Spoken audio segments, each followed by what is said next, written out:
We're about to begin a brand new love journey. Please comment on where you're watching from so we can see that our Soul Stories family is all around the world.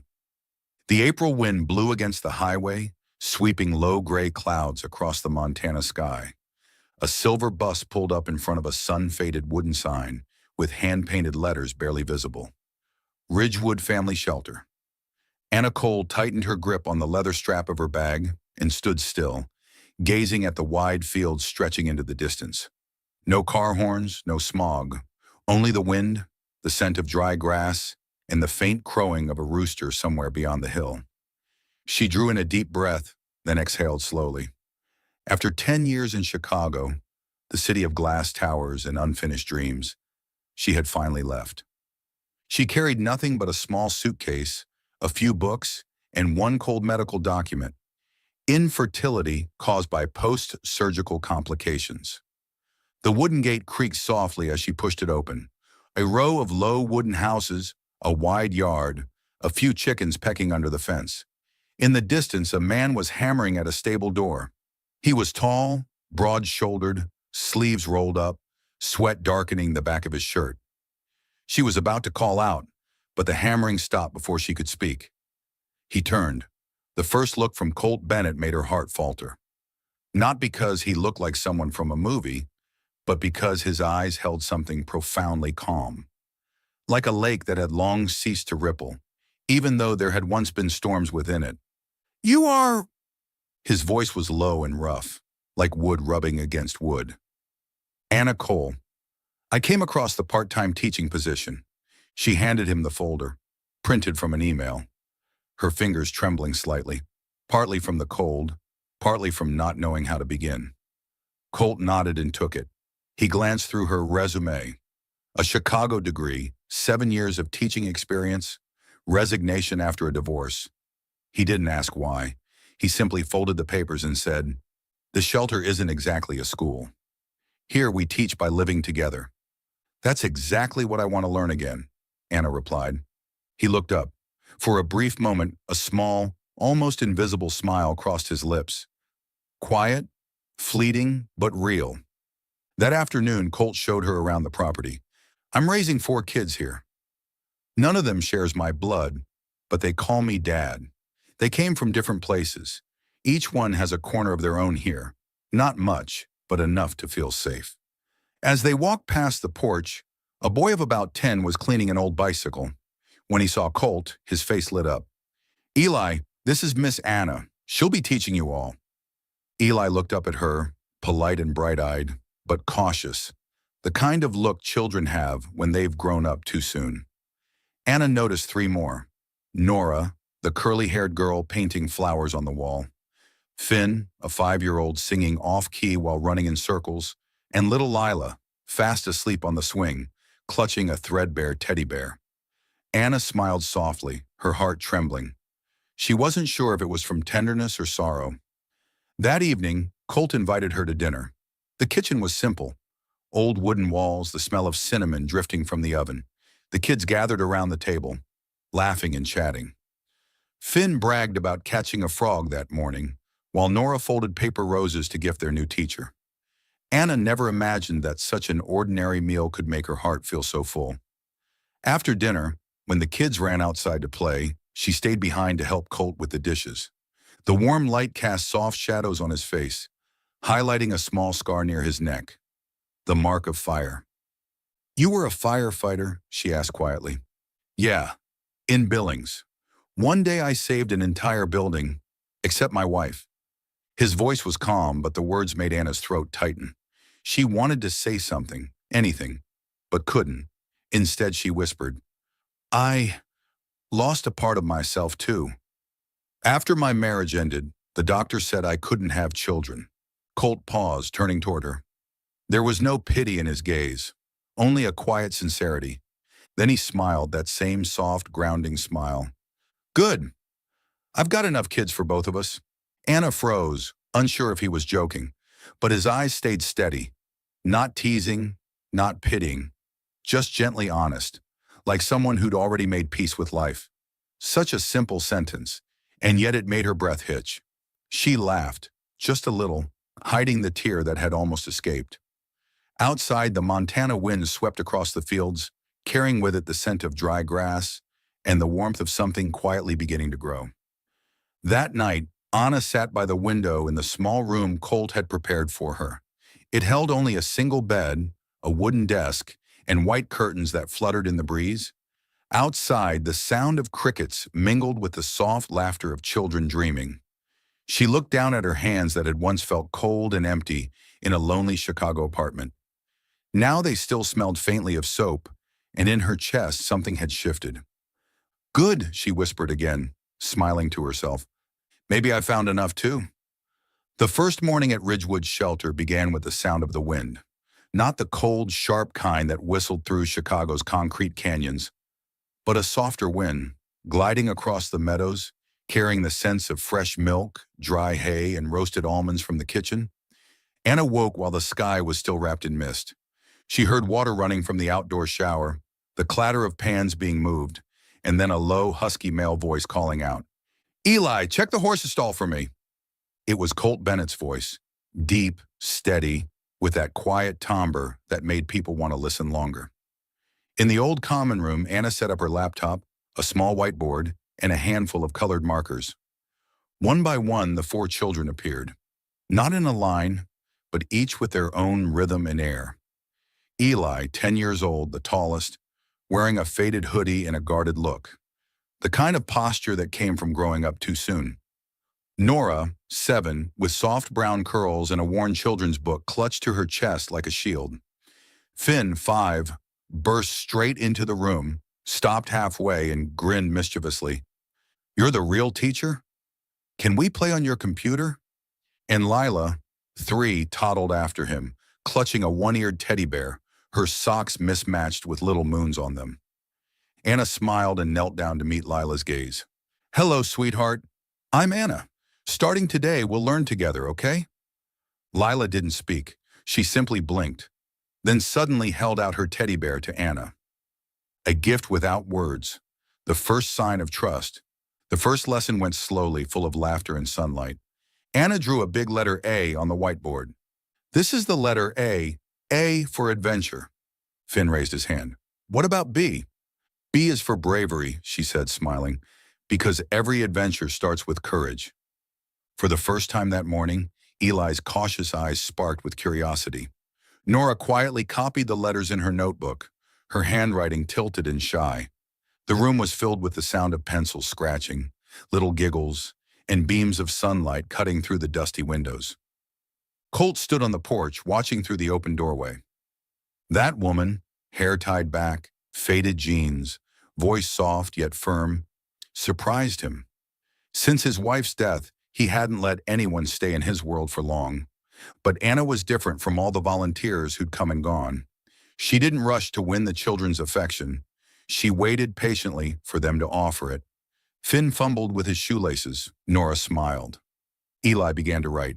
And for the first time in months, the wooden house echoed with the sound of learning, the sound of a real home. At noon, Anna washed dishes with Nora. The little girl stayed quiet until Anna gently asked, "You like reading, don't you?" Nora nodded, her eyes lighting up. "Books don't talk loud, so they don't scare me." Anna froze for a second, her chest tightening. The words felt painfully familiar, like her own childhood, hiding in the library whenever her parents fought. She smiled softly and placed a hand on the girl's shoulder. "Then we're alike, you and I." Nora looked up, surprised at first. Then her expression softened, like someone who had just found a safe place.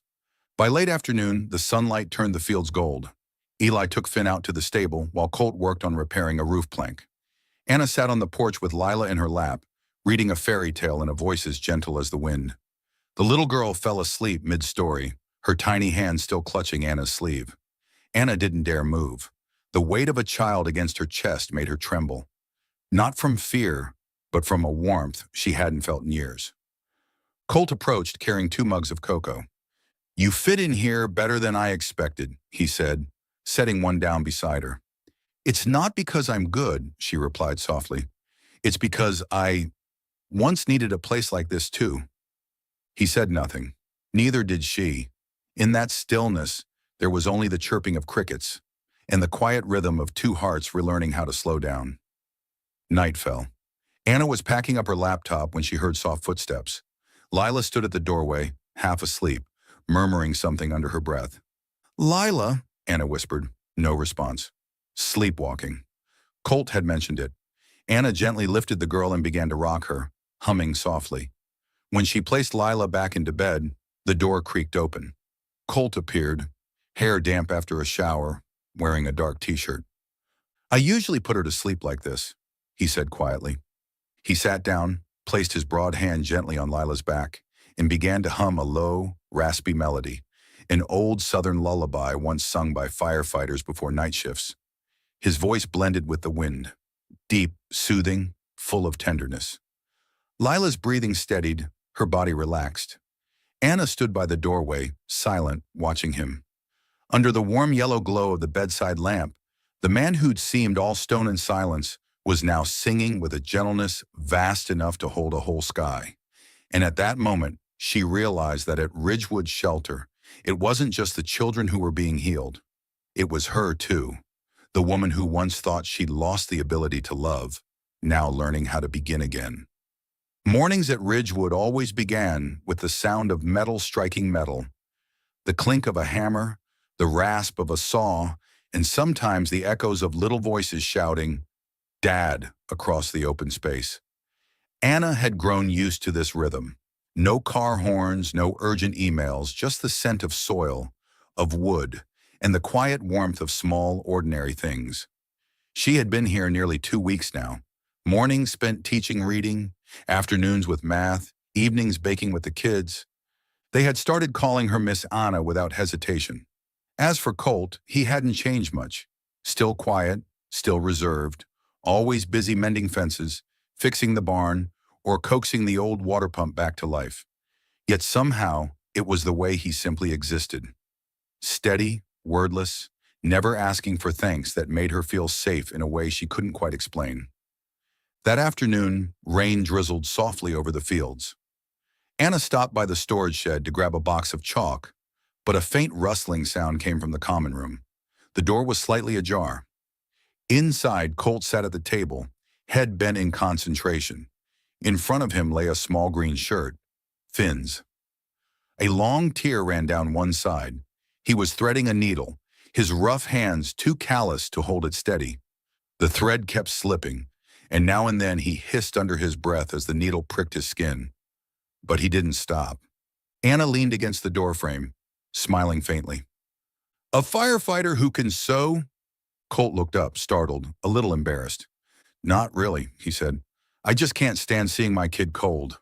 He said it in that low, rough tone, simple, honest, as if he didn't know how else to be. Anna stepped closer and sat beside him. "You call them your kids," she said softly. "Well, they are," Colt replied. "I didn't bring them into this world, but I watch them grow every day. I figure, that's enough." She looked at his hands. Scarred, weathered, hands that had once pulled people out of fire, now carefully stitching the torn shirt of a 5-year-old boy. And she thought, some heroes don't need medals. They just live quietly, kindly, day by day. Finn burst into the room, hair damp from the rain, eyes wide. "Dad, my shirt!" Colt held it up. The rip had been patched with a piece of fabric shaped like a tiny dinosaur. Clumsy, crooked, but full of heart. Finn squealed with delight and threw his arms around him. "I love it!" Colt laughed. A rare, unguarded laugh so genuine it seemed to brighten the entire room. Anna watched, her heart softening. It had been a long time since she'd seen a smile like that. Not forced, not polite, but pure happiness. By evening, the rain had stopped. The kids ran outside, chasing a ball through puddles, their laughter rising into the golden air. Colt stood under the porch roof, watching them. Anna came up beside him, handing him a mug of hot coffee. "Thanks," he said, voice low. "You work all day. Do you ever rest?" He shrugged. "If I stop, everything here stops with me." "And what about you?" He turned toward her, eyes caught somewhere between reflection and distance. "I'm used to it," he said. "Back when I was firefighting, I thought life's meaning was saving people. Now, I just try to keep these kids safe." Anna held his gaze. Behind the calmness of his tone, she could see a quiet ache, the kind that never fully healed. This man had lost everything, yet instead of breaking, he had chosen to keep giving, to protect, to build, to love in silence. It was a kind of courage she'd never known before. That night she sat before her laptop, the blue light soft against her tired but peaceful face. She opened a blank journal page and began typing slowly. I thought home was an address. Now I think maybe home isn't a place. Maybe it's a person. She paused, fingertips resting lightly on the screen, as if touching the feeling that had just taken root inside her. She didn't dare name it. Not yet. But she knew one thing. If anyone could make her believe that kindness still existed in the world, it was the man outside, fixing a fence beneath the quiet Montana night. Outside, Colt was still awake. The porch light cast his shadow long across the damp ground. Inside, Anna stood by the window, watching him through the faint haze of her own breath on the glass. Neither of them said a word, but something between them had begun. Not loud, not obvious, just steady enough for two broken hearts to start beating in the same rhythm again. That afternoon was bright and clear. The sun slid lazily over the hill, scattering gold across the grassy field behind the house. The air was warm, dry, and scented with freshly turned hay. Finn chased the puppy around the yard. Eli worked on fixing a bicycle tire under the maple tree, and little Lila sat on Anna's lap, nibbling buttery cookies and occasionally dabbing sugar on Anna's nose, giggling uncontrollably. Meanwhile, Nora was doing what Nora always did, challenging herself. Look, Miss Anna, I made it to the fourth bar, she called, her foot balanced on one of the old fence rails. Tomorrow I'll climb over to the other side. Nora, come down, sweetheart. How about we see who writes the prettiest letters instead? Anna said gently. I can do it, the girl insisted, biting her lip and gripping the edge of the weathered wood. Colt was patching the chicken coop roof across the yard. Hearing her, he looked up.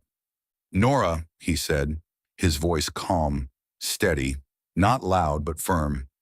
Come help Miss Anna clean up. The girl hesitated, turned her head for just a second. Crack, a sound as small as a twig snapping. Then a scream. Nora's small body slipped, scraped against the fence rail, and fell into the pile of dry grass below. She clutched her left arm, her face pale, and her lips turning blue. Finn froze mid-laugh, eyes wide. Lila buried her face against Anna's chest, suddenly silent. Eli threw down his wrench and sprinted toward them. In that moment, the world shrank to three movements.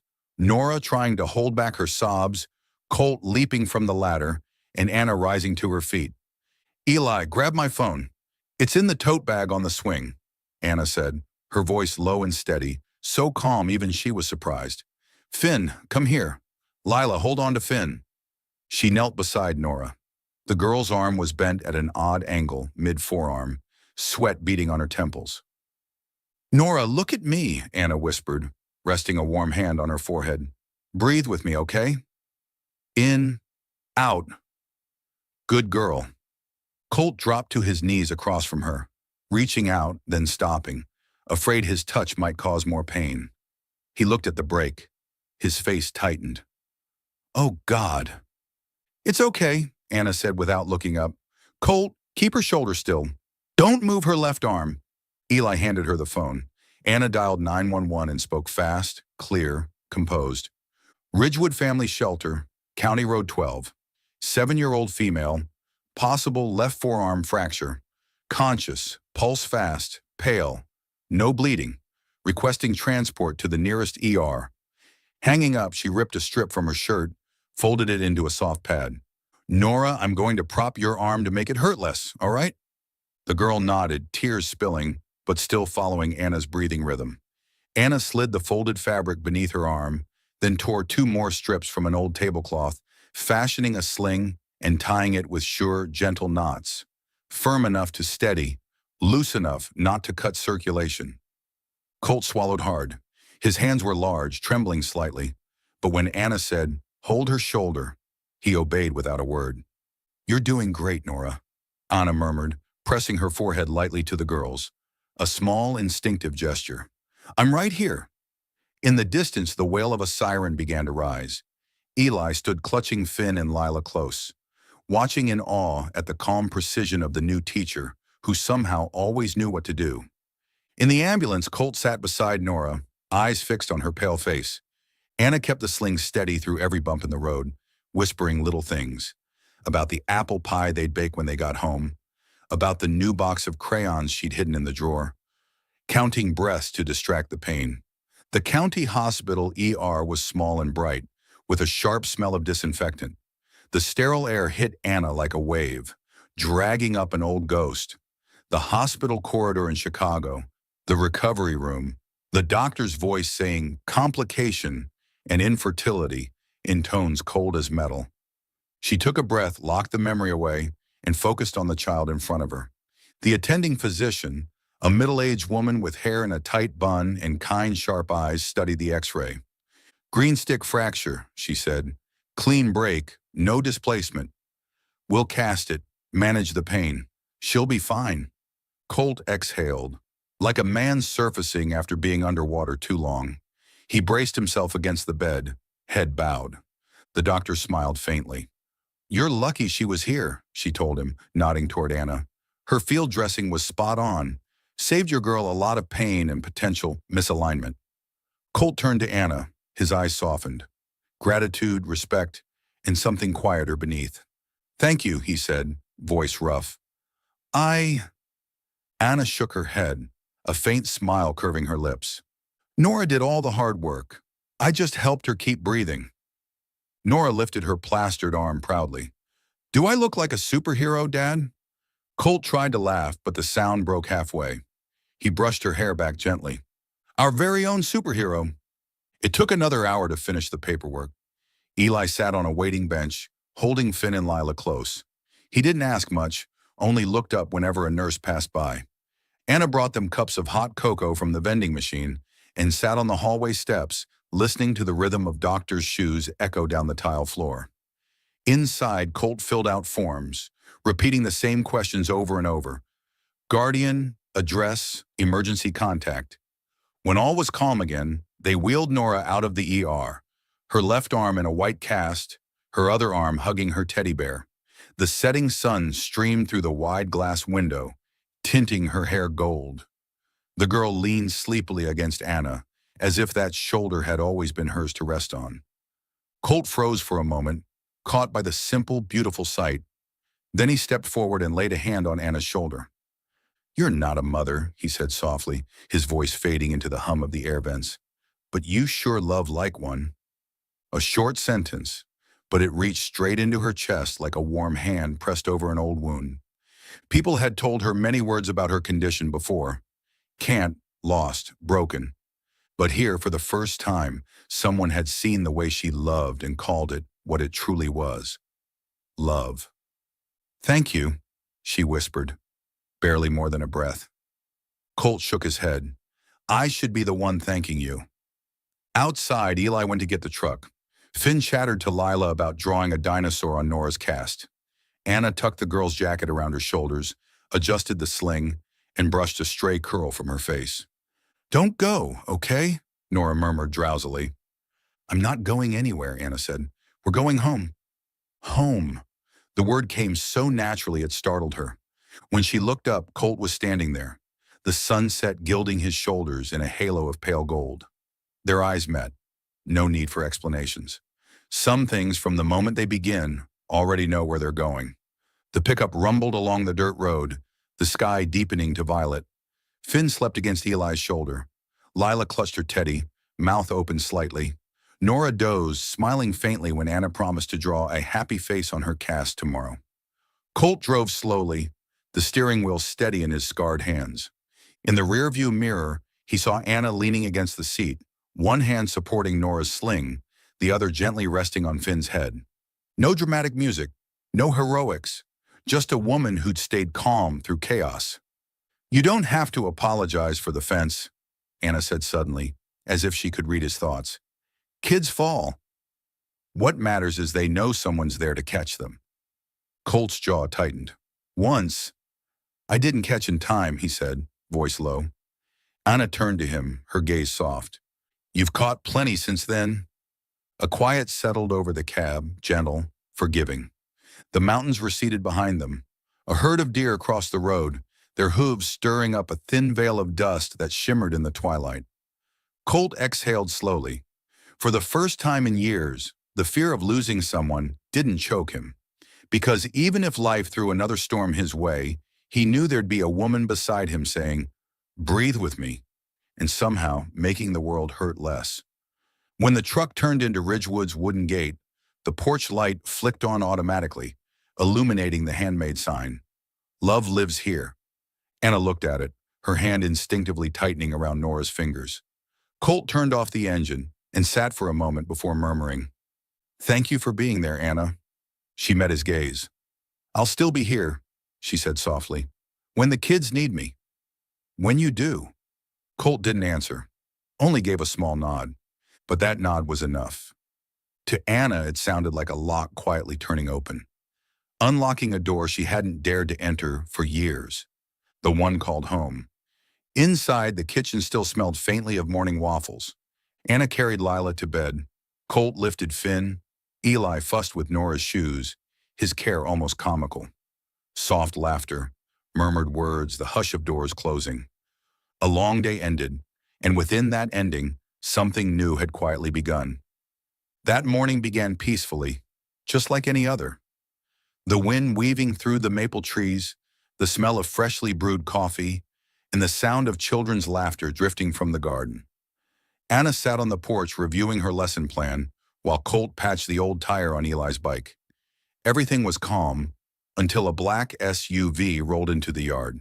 A man in a gray jacket stepped out, the logo of Montana Child and Family Services stitched neatly on his chest.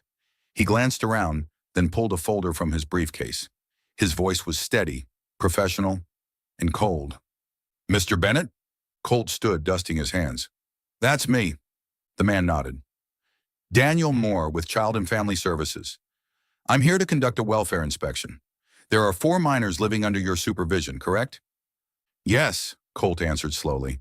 "Eli, Nora, Finn, and Lila." Daniel flipped through his paperwork. "According to our records, there are no legal adoption or guardianship documents filed under your name. None of these children is biologically related to you, which means legally you have no custodial rights." He paused, looking directly at Colt. "If you cannot provide valid guardianship documentation within 10 days, the children will be transferred into the foster care system, placed with certified families." The words hit the ground like a block of ice in the morning sun. Eli froze mid-step, the ball slipping from his hand. Nora hugged her book tighter. Finn hid behind Anna's legs. Only little Lila, not understanding, stared curiously at the stranger. Colt took a long moment before speaking. "They've lived here almost 2 years. They have beds, they go to school. They—" Daniel interrupted, not unkindly but firmly. "I don't doubt your care, Mr. Bennett. But the law is the law. I'm leaving the official notice and the deadline. Please cooperate." He placed a sealed envelope on the wooden table, then walked back to his SUV, leaving a trail of dust swirling in the sunlight. In the kitchen, Anna unfolded the document carefully. The words stared back in black print. "Notice of removal pending. Lack of legal guardianship documentation." Her chest tightened. "Colt," she whispered. He sat motionless, fingers locked together, eyes fixed on the grain of the table. "I knew this day would come," he said hoarsely. "I don't have papers." The kids all came from different places. Nora was left at a church, Finn from a temporary shelter, Eli I met at a fire scene, and Lila, her mom died at the regional hospital. "But you raised them, Colt. You've cared for them. Every meal, every medicine. They can't say you're not their father." He shook his head. "The law doesn't know what love is, Anna. It only knows signatures." Silence stretched between them. Through the window they could see the 4 children sitting close together on the steps, their faces clouded with confusion and fear. A thin, cold dread crept into Anna's chest, like morning fog slipping through a crack in the door. Then she stood. "No, I won't let them take these kids. We'll fight." That afternoon, Anna brought her laptop to the kitchen table. I used to handle student sponsorships back in Chicago, she said. There's a legal option called kinship guardianship. It allows a non-biological caregiver to be recognized as a legal parent with community verification. Colt frowned. Would that apply to me? Yes, but we'll need proof that you've provided stable care and letters of support from the community. She began typing quickly. I'll handle the legal documents. You write your statement. Anna, Colt started, hesitant. You don't have to. I do, she interrupted softly but firmly, eyes still on the screen. I can't have children, but I won't stand by and let anyone take these ones away. Colt fell silent. Her words caught something deep inside him. Finally, he nodded, voice rough. All right, we'll do it together. 2 days later, their little campaign began. Anna drafted letters to Pastor Harris at the local church. You've seen how Colt Bennett raises these children, teaching them to work hard, to care, to believe in kindness. She emailed the grocery store owner, the hospital nurse, and Eli's school principal. At the end of each message, she added, if anyone understands the meaning of family, it's this man. Colt, unaccustomed to paperwork, wrote his statement by hand. The letters blocky but sincere. I never asked to be called Dad. They just started calling me that, and I never wanted to stop hearing it. Day by day, people began to show up. The grocery store owner brought a bag of apples. If they need proof, tell them. He buys milk here every week. Never missed once. The sheriff parked by the gate and signed the character affidavit without hesitation. Pastor Harris sent a handwritten letter to the county office. Some men were born to pull people out of fires. Others pull lost souls out of forgetting. Word spread. Soon, townsfolk organized a small fundraiser to help Colt hire a lawyer. A group of church students made a short video showing the kids playing in the Ridgewood yard. It went viral on the local network, captioned with the line, "A real family isn't built by blood, but by love." Late that night, when the children were asleep, Colt sat on the porch steps. In his hands was the unfinished guardianship form, its corners stained with a tiny handprint. Lila's, from when she'd spilled her milk earlier. Anna came out carrying 2 mugs of cocoa and sat beside him. Do you think they'll approve it? She asked quietly. Colt looked toward the distant field where the church light flickered faintly. I don't know, he said, but for the first time, I don't feel alone. He turned to her, their eyes meeting in the soft glow of the porch light. Because you're here. Anna smiled, a small, steady smile. Because we're here. For a moment they just sat, listening to the night wind carry the scent of freshly cut grass. Neither spoke another word, but both knew if there was anything strong enough to hold a home together, it wasn't wood or walls or even the law. It was trust and the belief that love, once chosen, could stand against anything. Soul Stories fam, if you're watching on another channel, come home to us at Soul Stories, where tens of thousands of listeners and sharers come together. By late afternoon, the sky over Ridgewood had turned the color of slate. Dark clouds stacked over the hills like mountains, and the wind bent the maple tree outside the porch almost to the ground. From the kitchen radio came the crackling voice of an emergency broadcast. Severe storm warning, level 3, risk of local flooding. Residents are advised to remain indoors. Anna looked out the window. The air itself seemed heavy, charged, as if the whole world were holding its breath. The children had just finished dinner and were watching a movie in the living room. Colt cleared the dishes, glancing occasionally toward the window, where lightning flickered in the distance. Looks like a big one, he murmured. Anna nodded. You were a firefighter. You must be used to storms like this. He gave a half smile. You never get used to watching people be afraid. Then the sky split open. Rain crashed down in sheets, pounding the roof like fists. Wind screamed through the yard. Thunder rolled, a tree cracked somewhere behind the barn. The lights flickered, once, twice, then died completely. The house plunged into darkness. Finn, get the flashlight from the drawer. Eli, check the back door, Colt ordered, his voice steady but urgent. Anna went to grab blankets for the kids, but as she turned, a small whimper stopped her. Lila.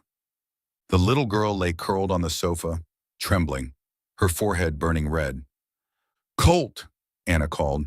Her tone instantly changed. Lila's burning up. He rushed over, pressing a rough hand to the child's skin, so hot it stung. She was fine this morning, he muttered. Anna shone the flashlight, checked the thermometer. 104 degrees Fahrenheit.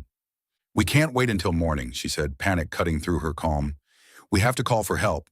Colt dialed, but the screen flickered, then went dead. No signal. The lines were down. Anna clutched Lila tighter. If you drive out now, the bridge won't hold. The river's already rising. Colt met her eyes. Lightning flashed, catching the steel in his gaze. The eyes of a man who'd faced fire and knew the price of hesitation. If I don't bring the doctor tonight, he said, voice deep and certain, she won't make it. Anna caught his arm. Colt, you'll die out there. Do you see that storm? He pulled on an old rain jacket and tugged leather gloves over his hands. I've run through fire before, Anna. A little rain won't stop me. The words broke something inside her. You can't save the whole world, she whispered, trembling. But we need you here. The kids need you. He paused for a heartbeat, then put his hand on her shoulder, both firm and gentle. Stay with her. Try not to let the fever get any higher. I'll be back. And then he was gone, his silhouette swallowed by the rain, lightning flaring behind him like the edge of a broken sky. The Ford engine roared, then faded into the storm. Anna stood frozen, heart hammering in her chest. In her arms, Lila drifted in and out of consciousness, breathing raggedly. She laid the girl on the bed, changed the damp towel on her forehead, and whispered a lullaby in a hoarse, trembling voice. Hush, little darling, don't say a word. Her voice cracked halfway through, but she kept singing. Finn knelt beside her, tears pooling in his eyes. Miss Anna, is Lila gonna die? Anna pulled him close, wrapping him in her arms. No, sweetheart. I promise. She and Dad will both be okay. A gust slammed the window open. Eli rushed to shut it, rain drenching his back. I'll guard the door, he said, lips pressed tight. I won't sleep. Nora brought another blanket, gently tucking it around Lila before leaning against Anna's shoulder, whispering a prayer. Time slowed to a crawl. Outside, thunder and lightning tangled violently above the hills. Inside, there was only the rhythm of labored breathing and the broken fragments of a lullaby. 3 hours passed. Anna had lost count of how many times she'd changed the towels or whispered comfort. Her body trembled with exhaustion, but she refused to close her eyes. Then the front door burst open, a rush of cold wind, and the growl of an engine cutting off. Colt stood in the doorway, soaked to the bone, mud streaked across his face, lips blue. Behind him came another man, Dr. Miller from the town clinic. He found me halfway across the bridge, the doctor panted. I thought his truck had stalled, but he used his seatbelt to haul me over the washout. Colt staggered, grabbing the doorframe for balance. Where's Lila? Anna pointed toward the bedroom, tears blurring her vision. In there! The doctor knelt by the bed, opened his case, gave a fever shot, and called for fresh cloths. Anna moved automatically, hands shaking as she helped. Minutes later, Lila's breathing eased. Her skin cooled. Her lips slowly regained their color. Anna sank to the floor beside the bed, clutching the girl's small hand, tears of relief spilling freely. Colt stood silently behind her, chest heaving, still dripping rain. The doctor packed up, smiled faintly. She's tough. She'll be fine. But you, Mr. Bennett, better get out of those clothes before you catch pneumonia. When the doctor's engine faded into the distance, the house filled again with silence. Warm now, fragile, and alive. Anna turned. Colt had collapsed onto a chair, eyes sunken, hair plastered to his forehead, his clothes still dripping. She knelt before him, placing her hand on his knee. You're out of your mind, she said softly, voice trembling but full of emotion. Do you have any idea how scared I was? Colt lifted his head, eyes clouded. I know, he whispered, but if I'd stayed and something happened to her, I'd never forgive myself. She looked at him for a long moment, then took his cold, calloused hand between hers and pressed it to her chest. You saved her, she said, and you saved me too. He let out a tired, raspy laugh. I'm wetter than a drowned cat. Anna shook her head, smiling through tears. Then you're the bravest cat I've ever met. Morning came slowly. The rain softened to a gentle drizzle. Lila slept soundly, her breathing steady. Colt had fallen asleep in the chair, head tilted against the wall. Anna draped a blanket over his shoulders, pausing to study his face, the worn lines of a man who'd run into a storm for a child not his own. And in that quiet, she realized, it wasn't courage that had made her trust him. It was kindness. Anyone can save lives, she thought, but only someone who truly loves can save a home. She whispered almost to herself, sometimes family is what survives the storm. After the storm, Ridgewood woke as if from a long, heavy sleep. The fields still shimmered with puddles, fallen branches littered the yard, and the smell of wet earth hung in the air. But through it all, the first sunlight returned, clear, warm, carrying the quiet promise of a new beginning. Anna opened the door and breathed in the scent of grass after rain. Inside, Colt was stoking the fire while the children buzzed around him. Nora was hugging Lila, whose cheeks were pink again, eyes bright and alive as on the first day she arrived. Finn dashed through the room holding up his paper-winged dinosaur. I turned him into a superhero. Just like you last night, Dad. Colt laughed, shaking his head. Superhero? I was just a very wet man. The room burst into laughter. The sound filled the house and spilled out onto the porch, mingling with the fresh air after the storm, as if the darkness of the night before had never existed. The morning passed peacefully until a silver SUV stopped outside the gate. The logo of Child and Family Services gleamed on the door. Anna froze, that old anxiety sweeping back through her chest like a shadow. Colt wiped his hands on his jeans and stepped forward, calm but resolute. Two people emerged, Daniel Moore, the same officer who'd visited before, and a younger woman beside him. Daniel's expression was more hesitant this time, almost apologetic. Mr. Bennett, Miss Cole. He held a thick file bound with a red seal. We're here to deliver the results of the case review. Colt stood still, his shoulders tensed slightly. Anna moved to his side, her fingers curling against the hem of her shirt. Daniel opened the folder, his voice carrying across the quiet yard. After receiving a formal petition signed by the citizens of Ridgewood, including over 40 letters of testimony, several recordings, and a local social media video that went viral, he paused, then looked up, and smiled for real this time. The County Council and Child Welfare Board have agreed to withdraw the removal order. The children will remain at Ridgewood Family Shelter, under your temporary guardianship, pending full legal approval under kinship guardianship status. For a moment, no one spoke. The only sound was the gentle rattle of the wind through the shutters. And then Finn shouted, voice breaking the silence. We get to stay? Really, Daniel nodded. Really. And I have to say, we've never seen a case with this much community support. He pulled out a printed sheet from the file and handed it to Colt. At the top, bold italics read, He's a father in every way that matters. Beneath it were rows of names, familiar ones. Pastor Harris, the grocery store owner, the sheriff, the hospital nurse, neighbors, students, friends. And at the bottom, in neat handwriting, My dad doesn't need papers to love us. Eli Bennett. Colt stood motionless, his hand trembling as he turned the pages. Eli, Nora, Finn, and Lila gathered around him, their faces glowing with hope. Sunlight poured through the open doorway, catching the quiet disbelief in Colt's eyes.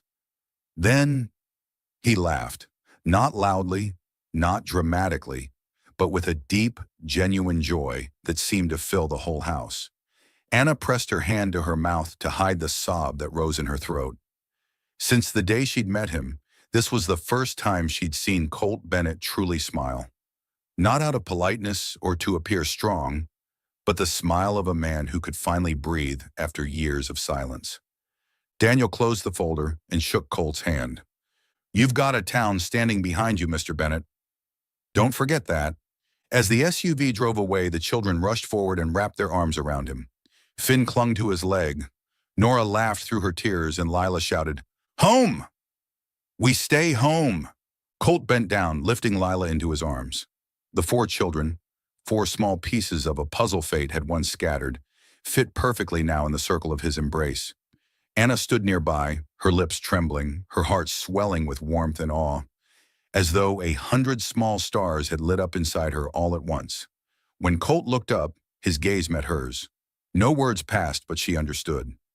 She stepped closer, whispering, "We kept this home together." He shook his head, his voice low, deep, like the wind after rain. "No, you're the reason it became one." That afternoon, Ridgewood was alive again. Neighbors brought pies, apples, and coffee to celebrate. Pastor Harris arrived, smiling gently. "Sometimes," he said, "God doesn't send angels with wings. He sends people who know how to hold a child with both hands." Anna flushed, smiling shyly. Colt only bowed his head in thanks. Eli turned on some music. Nora read aloud from Charlotte's Web. "A home is where someone's waiting for you." Someone laughed. Someone else wiped tears. Colt sat on the porch, looking out at it, all the wooden house, the children's laughter, Anna teaching Finn how to wrap dough. The sunlight spread like gold across the floorboards, a quiet reward for every storm they'd weathered. "You know," he said softly, half to himself, half to her, "I used to think this house was just a shelter. Now, I think it's everything." Anna turned, her smile tender. "And I used to think I'd lost the ability to be a mother," she said. "Now I know. Sometimes the heart just needs somewhere to love." Colt was silent for a moment, then nodded slowly. That was the answer he hadn't known how to say aloud. When night fell, the small house glowed in the darkness, not from the lamps, but from laughter and life within its walls. On the table lay the thick file, neatly stacked. The red seal on the cover read, "Approved. Kinship Guardianship." Anna stood by the window, gazing out at the dark, calm fields after the storm. Colt walked up behind her, his hand brushing gently against her back. A quiet gesture, warmer than any words. "We're finally a family," she whispered. He smiled, eyes soft. "No," he said. "We've been one for a long time." The days after the storm felt like Ridgewood had learned to breathe again. No more thunder, no more fear, only the scent of new grass and the sun scattering gold over the wooden roof like a blessing. The little house returned to its familiar rhythm, slow, steady, alive. At dawn, the rooster crowed, waking the children. Eli helped Colt feed the horses. Nora read aloud the poems Anna had taught the day before. Finn laughed so hard he nearly fell off his chair when Lila tried to bake cookies but forgot the flour, using cocoa powder instead. Anna sat at the kitchen table, writing lesson plans in her small notebook. Colt walked past, shirt sleeves rolled, hair tousled, holding a steaming mug of coffee. "How's my classroom doing?" he asked, glancing toward the chaos where the kids were arguing whether B in banana was capital or not. Anna smiled. If learning were measured by arguing, they'd be college graduates by now. He chuckled, that low, quiet laugh that she was beginning to recognize and maybe even need. Afternoons were drenched in sunlight. Colt hauled hay to the barn while Anna taught the children a new song. Her voice floated light and warm through the air. Every time she laughed, Colt found himself pausing mid-step, his chest loosening in a way that felt both unfamiliar and healing, like finding light again after years of smoke. Evenings were for cooking together. Colt handled the grill. Anna made soup. Finn kept asking, "Is it my turn to stir yet?" While Nora explained the proper way to measure salt. Eli, serious as ever, tried to organize everyone, and Lila sprinkled flour everywhere like it was snow. "Don't let the head chef see this mess," Anna teased. "The head chef's pretending not to," Colt said, eyes still on her. They ate dinner under the warm glow of the kitchen lamp. The clinking of cutlery, children's laughter, the scent of roasted meat and cinnamon. Simple things, yet enough to make a heart melt. Then one morning, Anna didn't come down for breakfast. Eli knocked gently on her door. "Miss Anna? Are you awake?" No answer. Colt was tightening the reins in the stable when Nora came running out, breathless. "Miss Anna's not feeling well. She said she's fine, just dizzy, but she hasn't eaten anything." He strode into the house, tapping on her door. Anna sat propped against the wall, hair loose, skin pale, her smile faint but calm. "Guess I overdid it this week. Just a little tired." "Lie down," Colt said firmly. "I've got it covered." She let out a weak laugh. If you cook, the kitchen might not survive. He raised an eyebrow. I've put out more fires than I've started. That kitchen won't scare me. Half an hour later, the smell of smoke filled the house. Dad, the pancakes are burning, Finn yelled. Colt burst out to the porch, coughing, holding a pan of what looked suspiciously like charcoal. I turned away for 10 seconds, he muttered. Eli grinned. 10 seconds here equals one of Miss Anna's songs, Dad. When Anna appeared at the doorway, leaning against the frame, she couldn't help it.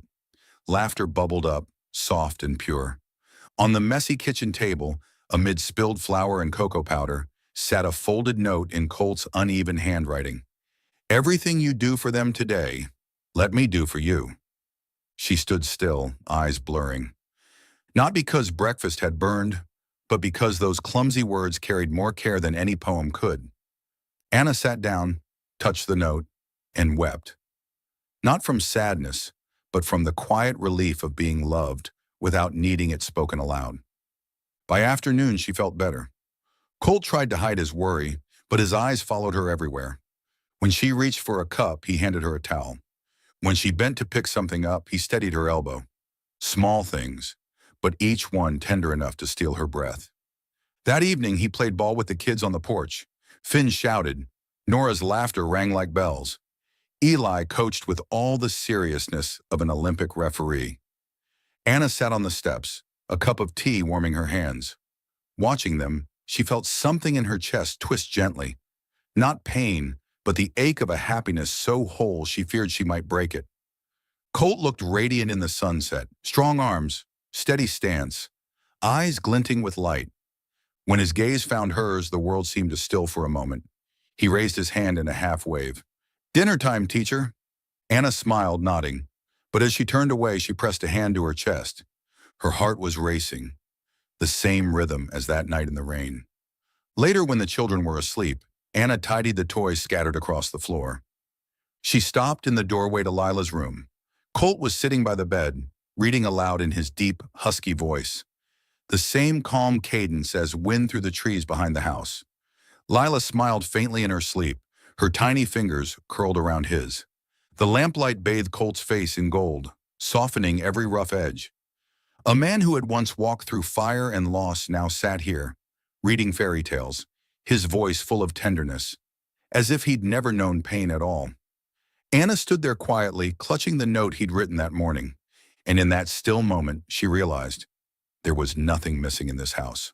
Not laughter, not warmth, not hands ready to hold each other through any storm. Only one thing remained unsaid, the one truth she'd felt for so long, 3 simple words that held everything. I love you. She smiled faintly, whispering into the dark.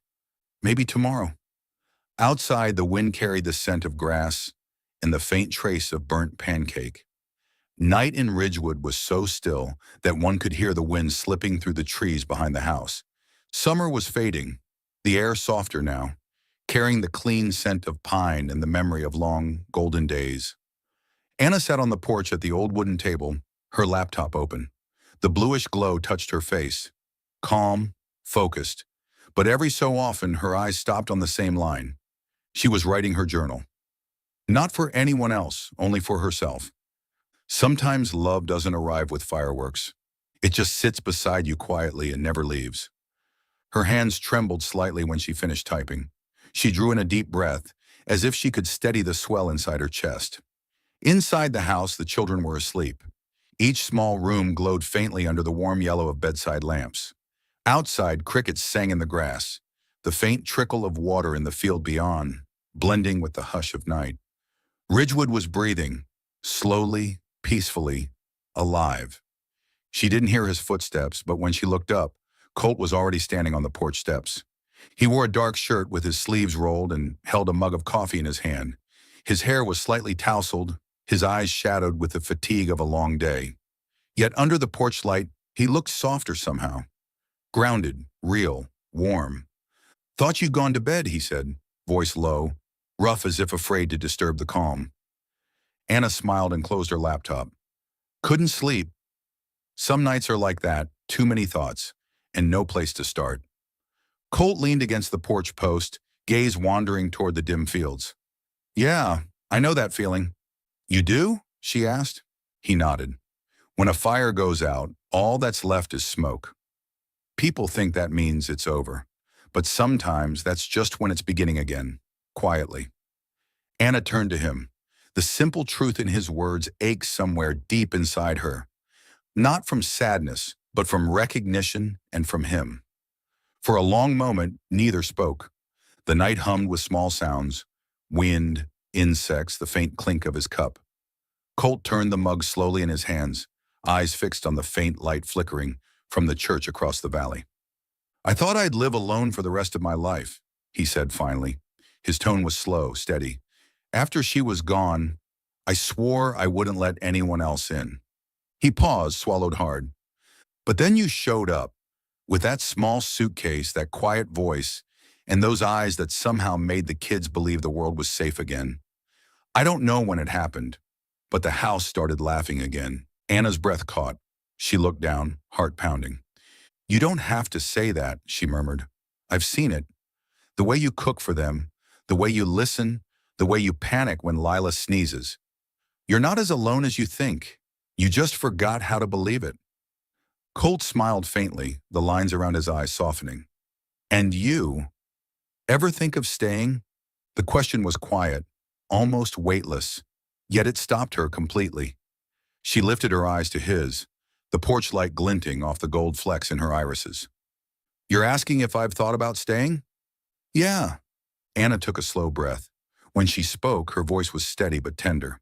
I already did. The day I arrived, Colt froze. The words hung in the air like the final note of a long song. Simple, unadorned, eternal. He didn't answer right away. He just looked at her. And in that look, everything was said.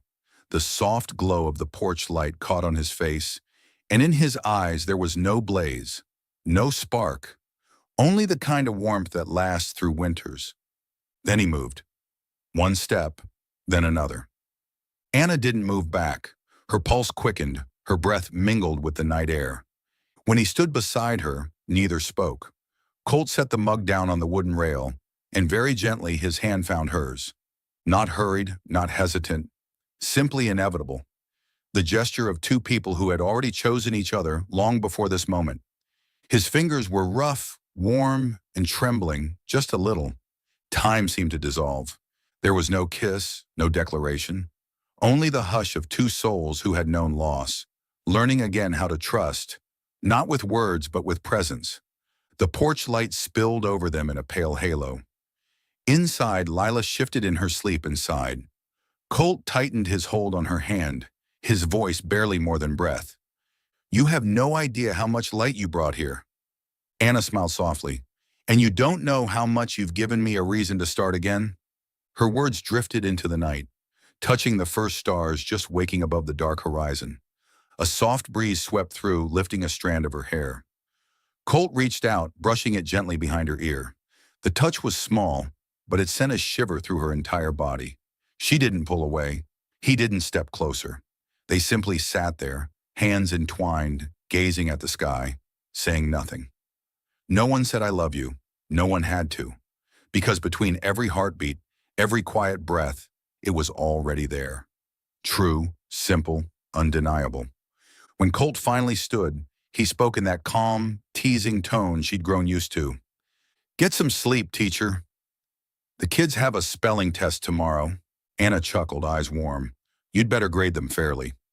No promises, he said, walking toward the door, but his fingers lingered around hers one heartbeat longer before he let go. She stayed there, watching his silhouette fade into the soft glow inside. On the table, her journal was still open, the cursor blinking patiently. Anna added one last line. Tonight, love didn't begin. It was simply seen. She saved the file, closed the laptop, and looked out over the quiet yard, where the wind whispered through the trees. And in that whisper, she knew. She was no longer a visitor. She was part of this place now, of him, of the children, of the house whose yellow light would never go out again. Winter came early that year. Ridgewood disappeared beneath a thick white hush, snow blanketing rooftops, pastures, and the winding road to town. The Montana cold wasn't just wind. It was a living thing, seeping into skin and bone until every breath became smoke, every footprint etched deep into eternity. Anna tightened her scarf as Colt loaded the old Ford pickup. The truck bed was stacked with supplies: blankets, milk, medicine, and a few sacks of food. The church and clinic needed them, and the back roads were barely passable after the last storm. Only someone reckless or brave enough would try. "You don't have to go," she said softly, her worry trembling beneath every word. "They can wait a day?" Colt reached for her hand, his touch firm, steady. "Eli and I will just drop off the supplies and head back before dark. The roads are fine, not frozen yet." Eli, bundled in an oversized wool hat, grinned. "I'll keep Dad safe, Miss Anna." "Promise." Anna knelt, wrapping the scarf tighter around the boy's neck, her fingers shaking. From the cold, yes, but more from fear. "Both of you, come home early. If the weather turns, call on the radio right away." Colt nodded. "I promise." Then he leaned close and brushed a gloved thumb against her cheek. Not quite a kiss, just long enough for her heart to hear the words he didn't say. By afternoon, the snow thickened. The sky was a dull gray, heavy as iron. Wind slapped the window panes with sharp, icy fingers. Anna coaxed the younger ones through dinner, but her gaze kept drifting toward the north road. By 8 o'clock, the radio was nothing but static. She called the church. No answer. The clinic. Silence. "Nora, Finn, time for bed," she said, forcing calm into her voice. "Your dad and Eli probably stopped at the ranger station for the night." "But what if they're lost?" Finn whispered, eyes wide. "Your dad doesn't get lost," she replied, though her voice cracked halfway through. All night the wind howled. Anna sat by the hearth, wrapped in a blanket, the flicker of the oil lamp casting shadows over an open Bible on the table. She wasn't praying exactly, just whispering to fill the silence. Please let them find their way home. Nora and Finn dozed off on the couch. Layla lay curled in Anna's lap, mumbling, "Daddy's coming home, right?" Anna kissed her forehead. "Yes, baby. He's coming home." By the second day, the storm had deepened. Radio updates reported blocked roads and fallen trees. Anna hid her shaking hands as she stoked the last of the firewood. Outside, the snow had swallowed half the front gate. That night, sleep wouldn't come. Each gust of wind felt like a knife scraping her nerves raw. Each silence felt endless. And then at nearly 3 in the morning, she heard it. A low, muffled roar in the distance. The faint sputter of an engine, choking in the cold. Anna shot to her feet, throwing on her coat. When she opened the door, wind and snow rushed in, biting at her face. Through the white blur, she saw it. Headlights, dim, wavering, then dying out. "Colt!" she shouted into the storm. A shadow stumbled from the truck, covered in frost, face pale, staggering. Behind him, Eli emerged, trembling but upright. Anna ran, catching Colt's arm, hauling him toward the house. His body was ice under her hands, his breath shallow but steady. Tears blurred her vision. "God, Colt, you scared me to death." He met her eyes, voice cracked and hoarse. "I've never had a place to come back to." "Not until you." The words left his mouth like a final exhale, part relief, part revelation. Anna clung to him, sobbing. "And I never thought I could be chosen." He managed a faint smile. "Well, I choose you." She eased him into the chair by the fire, stripped off his gloves, and pressed a warm towel to his face. Eli huddled close to the flames, shivering. Nora and Finn stirred awake and rushed forward. Lila toddled in, calling softly, "Daddy?" Colt opened his arms, and they all folded into him, 4 small bodies against one battered man. His eyes closed, the lines of exhaustion softening. "You did well," he murmured, his voice a rasp of warmth. "Thanks for keeping the house safe." Anna stood back, her heart aching with a tenderness so full it hurt. He wasn't a hero of grand gestures, just a man who came back because someone was waiting. And maybe that was the truest kind of love there was. When the house had quieted, the fire crackling steadily again, Anna tucked blankets around him. She was about to step away when Colt's hand caught hers. "Anna," she turned. "Yes?" He hesitated, staring at his rough, scarred hands resting together. Then slowly, You can't have children. Her breath caught. He looked up, eyes reflecting the orange glow of the fire. But you've been a mother in every way that matters. She couldn't speak. Be my wife, he said quietly. Be theirs. Be ours. No ring, no ceremony. Just a man, soaked to the bone, trembling, but speaking from whatever part of his heart the storm hadn't frozen. Anna covered her mouth, tears spilling. You're proposing to me? I'm just telling the truth, Colt murmured. And if you say yes, I swear, I'll never make you wait through another storm again. She sat down beside him, her voice shaking but sure. Colt Bennett, she said, I said yes a long time ago. The day you mended Finn's shirt, I knew. He let out a weak, raspy laugh. Guess I'm late then. No, she whispered, touching his hand. You're right on time. Because now I finally believe I'm worthy of being chosen. Outside, snow still fell, blanketing the world in silence. But inside, the fire blazed brighter than ever. Colt drew her close, letting her rest her head on his shoulder. His heartbeat thudded beneath her ear. Slow, steady, promising. On the frosted window, someone, maybe Eli, had traced a single word with his finger. Home. Anna saw it and smiled through her tears. Because it was true. This was home, finally, completely, forever. Spring returned to Ridgewood like a quiet miracle. After months buried beneath white, the earth breathed again. Tender shoots pushing through thawed soil, and the April wind carrying the sweet scent of sap. The little wooden house had changed. Fairy lights hung along the porch. The yard was swept clean, and beneath the blazing red maple at the back, white ribbons fluttered gently in the breeze. That morning, Ridgewood shone brighter than ever, not because of flowers or gowns, but because everyone came, neighbors, friends, and those who had once stood by Colt and Anna through their hardest days. Pastor Harris waited near a simple wooden altar, his gentle smile warm as the sunlight. Colt wore a well-pressed old vest. Anna's dress was plain cream, her hair pinned with a single red maple leaf from the very tree where they would speak their vows. No chandeliers, no grandeur, only the golden light of Montana spilling through the branches, turning everything it touched into honey. The children, of course, were the heart of it all. Eli, dressed in a white shirt, stood tall and solemn as Colt's best man. Nora held a trembling page and read softly, voice like wind through leaves. Love is not what we find. It's what we build day after day together. Applause rippled through the crowd. A few tears followed. Finn stepped forward, carefully holding the tiny ring box, serious to the point of comedy. Dad said not to drop it, I promised. Laughter broke out all around, and little Lila, crowned with flowers, skipped down the aisle, scattering petals, her small dress flaring like sunlight. When she saw Anna, she squealed, "Mommy's so pretty."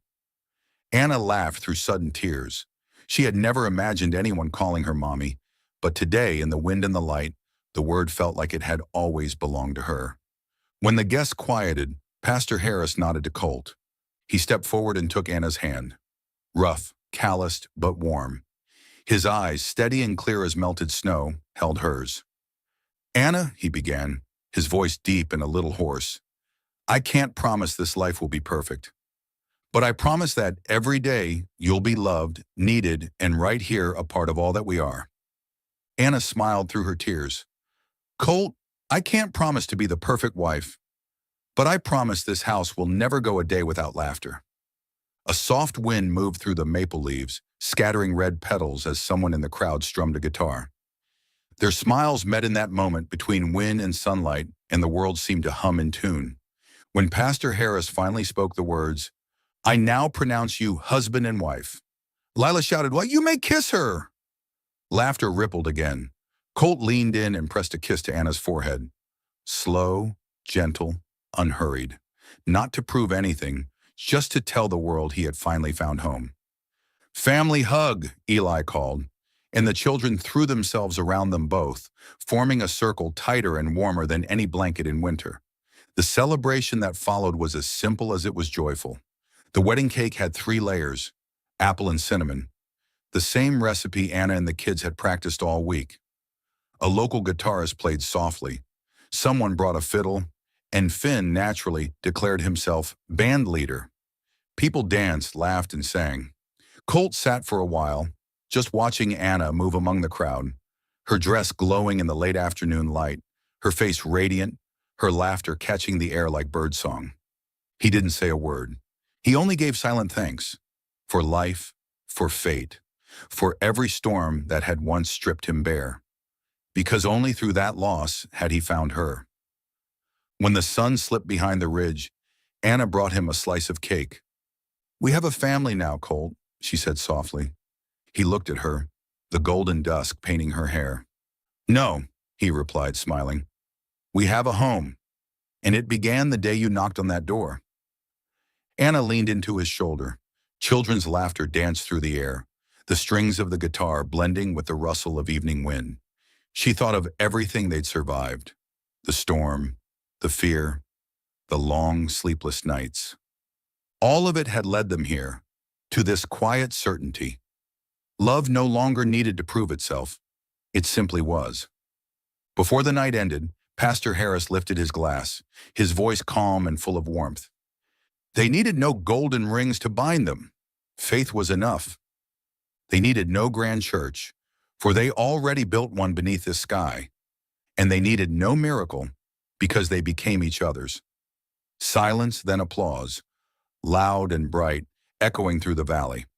A flock of small birds burst from the trees, winging across a sunset painted in orange and gold, witnesses to their blessing.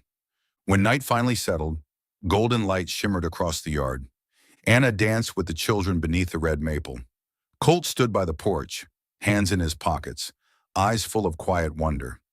Then he stepped forward, reaching for her hand amid the laughter. "Teacher," he teased softly, "would you give me the honor of my first dance?" "You'll step on my toes." "That's fine. I've walked through fire before. I can handle it." Anna laughed and rested her head against his chest. The guitar sang gently, the children's giggles circling them like wind. And there, beneath the golden lights and the maple's red leaves, they danced. Not a perfect dance, but one of two people who had once been broken and were now learning, at last, how to believe in happiness again. Evening in Ridgewood moved like an old song. Sunlight spilled gold across the roof, through the windows, wrapping everything in honey and memory.